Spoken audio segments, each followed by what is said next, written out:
আজকে তোমাদের সঙ্গে আলোচনা করব ক্লাস 9 অর্থাৎ নবম শ্রেণীর ইতিহাসের সেকেন্ড ইউনিট টেস্টের কিছু গুরুত্বপূর্ণ চ্যাপ্টার ভিত্তিক 2 নম্বরের, 4 নম্বরের এবং 8 নম্বরের প্রশ্ন এবং উত্তর নিয়ে। তোমাদের সেকেন্ড ইউনিট টেস্টে চ্যাপ্টার 3 হবে। চ্যাপ্টার 3-র আমি প্রশ্ন আলোচনা করেছি 2 নম্বর, 4 নম্বরের এবং 8 নম্বরের। চ্যাপ্টার 4 হবে শিল্প বিপ্লব, উপনিবেশবাদ ও সাম্রাজ্যবাদ। তারপরে চ্যাপ্টার 5-এ আছে বিংশ শতকের ইউরোপ। এই 3টে চ্যাপ্টার থেকে তোমাদের 2 নম্বরের প্রশ্ন এবং 4 এবং 8 নম্বরের প্রশ্ন আমি উত্তর সহকারে আলোচনা করে দিয়েছি। যদি এই প্রশ্নগুলো দেখে যাও, আমার বিশ্বাস এর মধ্য থেকেই তোমরা কমন পেয়ে যাবে। প্রথম 2 নম্বরের প্রশ্ন চ্যাপ্টার 3 থেকে, ঊনবিংশ শতকের ইউরোপ, রাজতান্ত্রিক ও জাতীয়তাবাদী ভাবধারার সংঘাত। চ্যাপ্টার 3-র নাম। প্রথম 2 নম্বরের প্রশ্ন হলো বিগ ফোর বলতে কাদের বোঝায়? 1815 খ্রিস্টাব্দে নেপোলিয়ন বোনাপার্টের পতনের পর ইউরোপের পুনর্গঠনের জন্য অনুষ্ঠিত ভিয়েনা সম্মেলনে নেতৃত্ব দানকারী 4 প্রধান শক্তির প্রতিনিধিকে একত্রে বিগ ফোর বলা হয়। অস্ট্রিয়ার চ্যান্সেলর প্রিন্স মেটারনিক, রাশিয়ার জার প্রথম আলেকজান্ডার, প্রাশিয়ার রাজা তৃতীয় ফ্রাঙ্কো উইলিয়াম এবং গ্রেট ব্রিটেনের পররাষ্ট্রমন্ত্রী লর্ড ক্যাসেলরি, এই 4 জনকে বিগ ফোর বলা হয়। 2 নম্বর প্রশ্ন কার্লসবার্গ ডিক্রি কেন জারি করা হয়? 1819 খ্রিস্টাব্দে অস্ট্রিয়ার প্রতিক্রিয়াশীল চ্যান্সেলর প্রিন্স মেটারনিক জার্মানির কার্লসবার্গ শহরে এক সভায় কার্লসবার্গ ডিক্রি জারি করেন। এর প্রধান উদ্দেশ্য ছিল জার্মানিতে দ্রুত প্রসারমান যে উদারনীতিবাদ, জাতীয়তাবাদী ভাবধারা আছে সেটার দমন করা, বিশ্ববিদ্যালয়গুলির ওপর কঠোর সরকারি নিয়ন্ত্রণ প্রতিষ্ঠা করা এবং ছাত্র সংগঠন ও সংবাদপত্রের স্বাধীনতায় সম্পূর্ণরূপে সেন্সরশিপ বা বাধা আরোপ করা। এটাই ছিল কার্লসবার্গ ডিক্রি জারি করার মূল উদ্দেশ্য। অর্থাৎ ফরাসি বিপ্লবের যে ভাবধারা ছিল সেইটা নষ্ট করার জন্যই মেটারনিক এই কার্লসবার্গ ডিক্রি জারি করেছিল। 3 নম্বর প্রশ্ন রিসোর্জিমেন্টো বলতে কি বোঝো? রিসোর্জিমেন্টো একটি ইতালীয় শব্দ যার অর্থ হলো পুনর্জীবন বা নবজাগরণ। 19 শতকের প্রথমার্ধে ইতালিকে বিদেশি, বিশেষত অস্ট্রিয়ার শাসন ও পরাধীনতার শৃঙ্খল থেকে মুক্ত করে একটি ঐক্যবদ্ধ, স্বাধীন ও সার্বভৌম রাষ্ট্র হিসাবে গড়ে তোলার লক্ষ্যে ইতালীয়দের মধ্যে যে জাতীয়তাবাদী পুনর্জাগরণ, সাহিত্যিক ও রাজনৈতিক আন্দোলন গড়ে উঠেছিল তাকে রিসোর্জিমেন্টো বলা হয়। 4 নম্বর প্রশ্ন জোল ভ্যারাইন কি? 1834 খ্রিস্টাব্দে প্রাশিয়ার উদ্যোগে ও অর্থনীতিবিদ প্রফেশনাল ফ্রিডরিশ তালিসের পরিকল্পনায় জার্মান রাজ্যগুলির মধ্যে গঠিত অর্থনৈতিক শুল্ক সংঘকে বলা হয় জোল ভ্যারাইন। এর মাধ্যমে জার্মান রাজ্যগুলির অভ্যন্তরীণ শুল্ক প্রাচীর তুলে দিয়ে অবাধ বাণিজ্য চালু করা হয়, যা পরোক্ষভাবে জার্মানির রাজ্যগুলির অর্থনৈতিক সমৃদ্ধি এবং রাজনৈতিক ঐক্যের পথ প্রশস্ত হয়েছিল। এরপরে 5 নম্বর জাতি রাষ্ট্রের সংক্ষিপ্ত ধারণা দাও।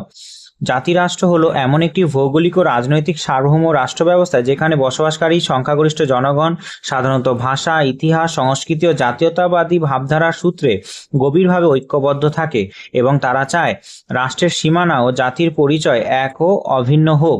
ফরাসি বিপ্লব ও 19 শতকে জাতীয়তাবাদী আন্দোলনের ফলশ্রুতিতে ইউরোপে জাতিরাষ্ট্রের ধারণা সুপ্রতিষ্ঠিত হয়েছিল।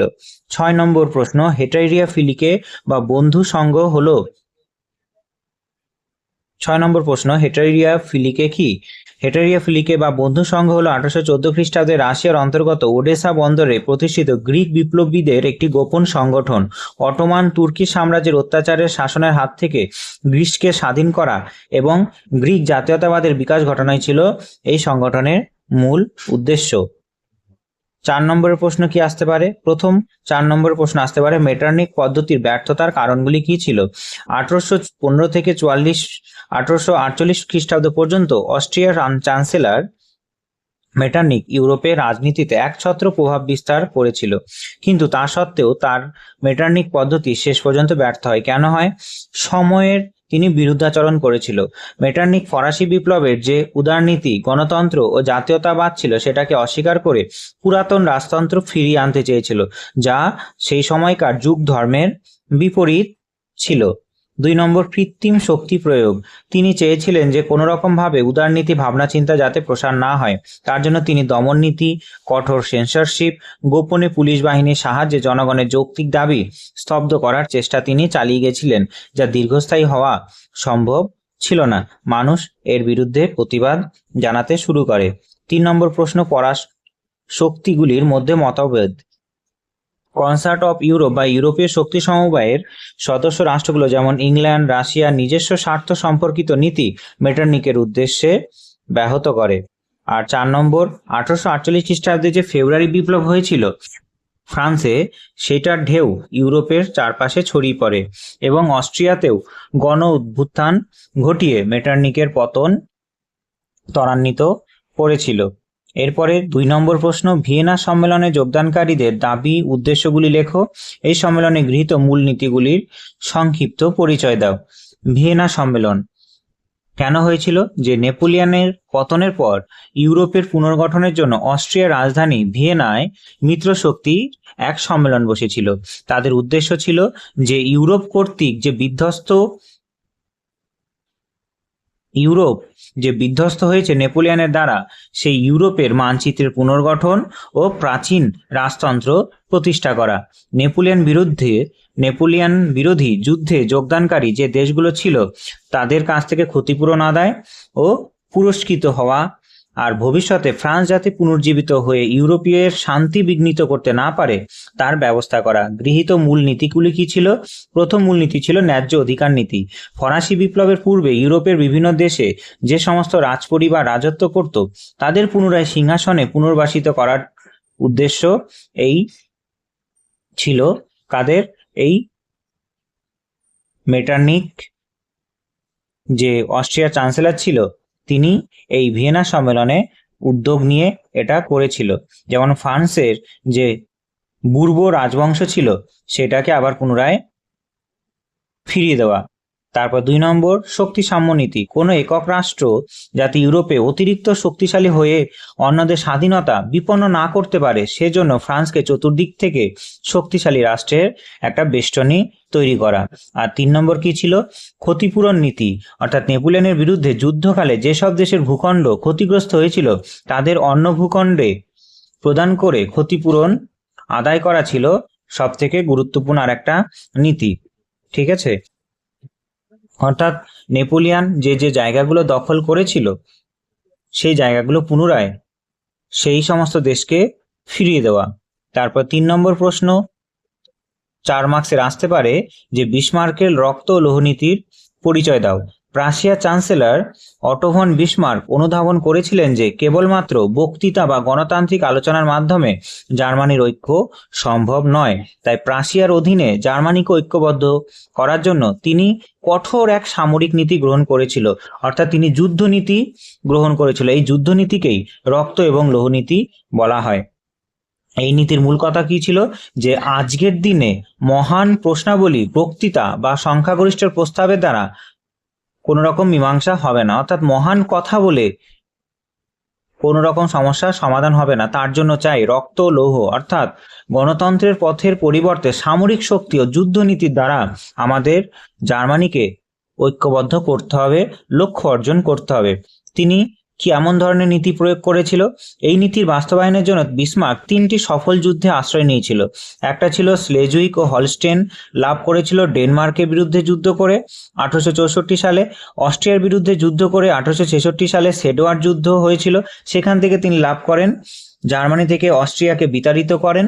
আর ফ্রান্সের বিরুদ্ধে যুদ্ধ করেন যাকে বলা হয় সেডানের যুদ্ধ, দক্ষিণ জার্মানির যে রাজ্যগুলো ছিল সেগুলো যুক্ত করে, যার ফলে 1871 খ্রিস্টাব্দে ঐক্যবদ্ধ জার্মান সাম্রাজ্যের আত্মপ্রকাশ করে। তাহলে রক্ত লোহনীতি কি ছিল বোঝা গেল।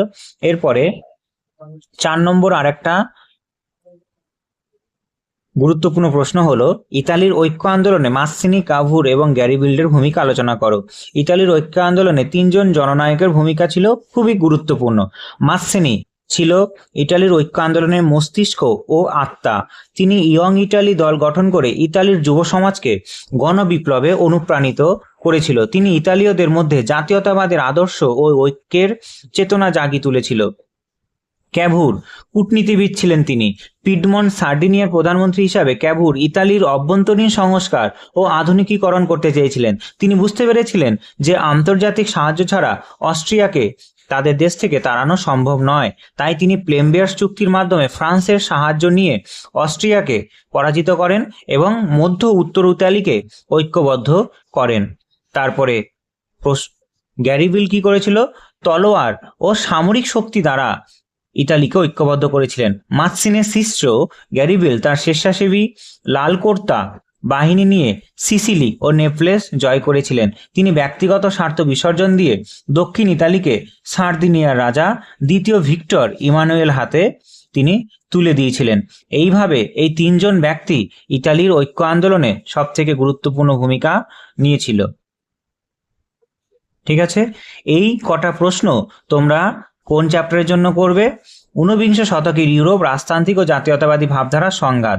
এইখানে যেটা দিলাম 2 নম্বরের প্রশ্ন, সেগুলো তো 2 নম্বরের জন্য পড়বেই। আর 4 নম্বরের মধ্যে ভিয়েনা সম্মেলনের এটা যেমন 4 মার্কসের জন্য করবে, 4 মার্কসের জন্য প্লাস 8 মার্কসের জন্য এটা পড়ে যাবে।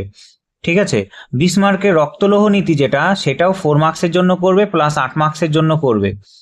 বোঝা গেছে? আর ইতালির ঐক্য আন্দোলন এটাও যেমন 4 মার্কসের জন্য করবে, 8 মার্কসের জন্যও করবে। বোঝা গেছে? বেশ, দেখা হচ্ছে পরের ক্লাসে। ততক্ষণ ভালো থেকো। জয় হিন্দ, জয় ভারত।